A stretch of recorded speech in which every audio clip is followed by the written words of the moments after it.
Praise the Lord. கர்த்தருக்கு ஸ்தோத்திரம். இன்று கர்த்தர் நம்மோடு பேச விரும்புகிற வார்த்தை, உலகத்தை ஜெயிக்க வேண்டுமா?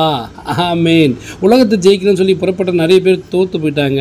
ஆனால் வசனம் என்ன சொல்லுதுன்னா, தேவனால் பிறப்பதெல்லாம் உலகத்தை ஜெயிக்கும். நம்முடைய விசுவாசமே உலகத்தை ஜெயிக்கிற ஜெயம். உலகத்தை ஜெயிக்க வேண்டும் என்றால் கர்த்தரை விசுவாசிக்க வேண்டும், தேவனை விசுவாசிக்க வேண்டும், பரிசுத்த ஆவியான விசுவாசிக்க வேண்டும், அவர் வசனத்தை விசுவாசிக்க வேண்டும். வசனம் என்ன சொல்லுதுன்னா, விசுவாசத்தினால் அவர்கள் ராஜ்யங்களை ஜெயித்தார்கள். ராஜ்யங்களை ஜெயிக்கிறதுக்கு விசுவாசம் வேணும். உலகத்தில் உங்களுக்கு உபத்திரம் உண்டு, ஆனாலும் தினங்களுக்கு உலகத்தை ஜெயித்த தேவன் ஜெயித்தேன்னு சொல்லிருக்கா இல்லையா? அந்த உலகத்தை ஜெயித்த தேவன் இயேசு கிறிஸ்து நம்மோடு இருக்கார். அது இயேசு கிறிஸ்து என்னோடு இருக்காரு விசுவாசிக்கணும். இரவும் பகலும் தூங்காமலும் உறங்காமலும் உங்களை என்னையோட பாதுகாத்து கொண்டிருக்காரு விசுவாசிக்கணும். உலகத்தில் என்ன பிரச்சனை, உபத்திரங்கள், போர்கள், பஞ்சங்கள் எது வந்தாலும் உங்களை என்னை சேதப்படுத்தாது. வாதையின் கூடாரத்தை அணுகாது, பொல்லாப்பிறகு நேராது விசுவாசிக்கணும். அது மட்டும் இல்லாமல் உலகத்தை ஜெயிக்கிறது என்னென்னா, கடன்லேருந்து கர்த்தர் ஜெயிக்க வைப்பார், வியாதியிலேருந்து கர்த்தர் ஜெயிக்க வைப்பார், விச்சையிலேருந்து கர்த்தர் ஜெயிக்க வைப்பார். கர்த்தருக்கு பிரியமில்லாத காரியங்கள், விட முடியாத காரியம், என்னென்ன காரியங்கள் இருக்கோ எல்லாவற்றையும் ஜெயிக்கத்தக்கான பலனை கர்த்தர் உங்களுக்கு கொடுப்பாராக. அது மட்டும் இல்லாமல் இயேசுவானவர் தேவனுடைய குமாரன் என்று விசுவாசிக்கிறவனே அன்றி உலகத்தை ஜெயிக்கிறவன் யார்?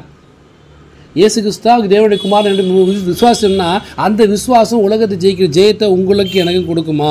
மரணமே நேருகிறதா இருந்தாலும் அதுக்கு தப்பும்படி அதுங்கள் ஜீவனையும் பாராமல் ஆட்டுக்குட்டியின் ரத்தத்தினாலும் தங்கள் சாட்சியின் வசனத்தினாலும் பிசாசை ஜெயித்தார்கள்.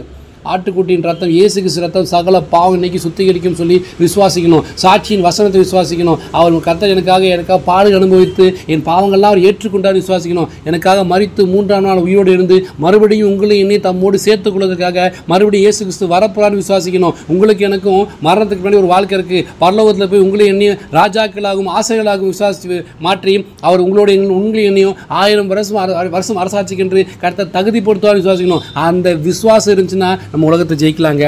விசுவாசம் இல்லாமல் கர்த்தருக்கு பிரியமாக இருப்பது கூடாத காரியம். இயேசு கிறிஸ்து தேவன் என்று விசுவாசிக்கணும். அவருக்கு பிரியமான பிள்ளை இருக்கணும்னாலே விசுவாசம் வேணுமா? அந்த விசுவாசத்தை தோக்கிறவரும் முடிக்கிறவரும் அவர் தான். கர்த்தர்கிட்ட கேளுங்க, கர்த்தாவே எனக்குள்ள இருக்க விசுவாசம் நீ வர்த்திக்க பண்ணுங்கன்னு சொல்லி கர்த்தர்கிட்ட கேளுங்க. விசுவாசத்தில் உறுதியாக இருங்க. கர்த்தர் உங்களை உலகத்தை ஜெயிக்கத்தக்கான பலனையும் ஆரோக்கியத்தையும் கர்த்தர் இன்று கொடுத்து உங்களை ஜெயிக்க வைப்பாராக.